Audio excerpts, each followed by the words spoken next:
Tu ne dépenses pas trop, tu t'oublies trop. Et c'est pour ça que ton épargne ne décolle jamais. Ce n'est pas une question de volonté, ce n'est pas une question d'intelligence, c'est plus profond. Et personne ne t'a jamais vraiment expliqué pourquoi. Alors reste jusqu'à la fin, parce que ce que tu vas entendre ici pourrait bien changer ta façon de voir ton argent, et surtout de te voir toi. Pourquoi tu n'arrives jamais à économiser ? Je ne te parle pas de chiffres, je te parle de ce moment où tu regardes ton compte et que tu te demandes « mais où est passé mon argent ?» Tu te dis peut-être que tu es désorganisée ou trop dépensière. Mais moi, je veux te poser une autre question. Et si ce n'était pas toi le problème, mais ce que tu portes en silence depuis trop longtemps? Tu travailles, tu donnes, tu gères tout comme d'habitude. Mais à la fin du mois, il ne reste rien, ni sur ton compte, ni en toi.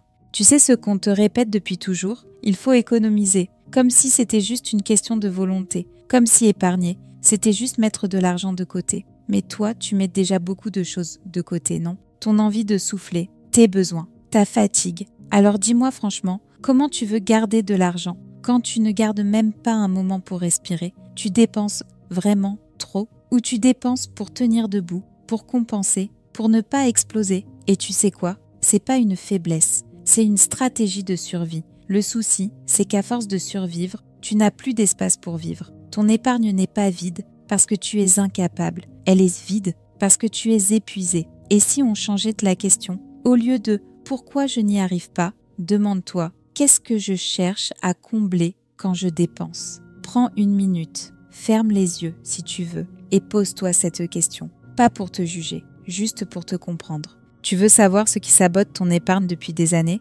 Ce ne sont pas tes achats impulsifs, ni ton salaire, ni même ton organisation.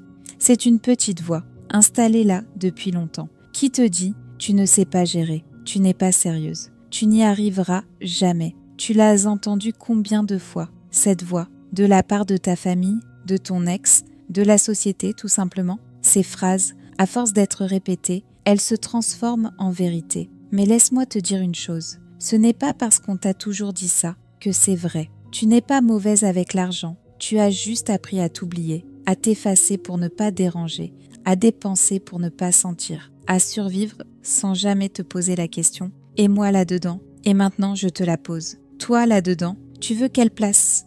On t'a fait croire que mettre de l'argent de côté, c'est se priver, qu'il faut serrer les dents, réduire, couper, se restreindre. Mais et si on inversait tout ça? Et si épargner, c'était justement te donner plus d'air, plus de paix, plus de marge pour dire non, pour partir, pour choisir.